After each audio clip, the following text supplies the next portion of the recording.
You might think the person with the most votes becomes president, but in the United States, it's a little more complicated than that. In the United States, citizens vote for the president every 4 years. But Americans don't directly choose the president by counting all the votes nationwide. Instead, the US uses something called the Electoral College. Here's how it works. Each state gets a certain number of electors. That number is based on how many members the state has in Congress.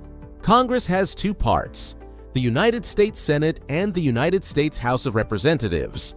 Every state has 2 senators, no matter how big or small it is. So each state automatically gets 2 electoral votes. Then, states also get electoral votes based on how many representatives they have in the House.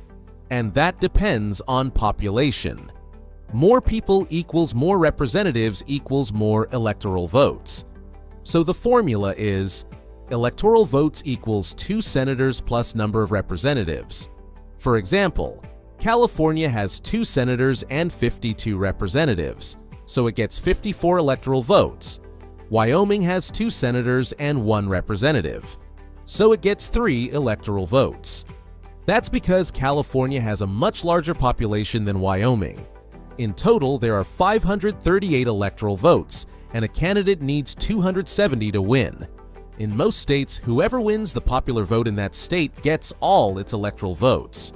So in the US, winning the most votes nationwide isn't always enough. You need enough electoral votes to become president. That's what makes the US election system unique. See you in the next video for more quick explanations.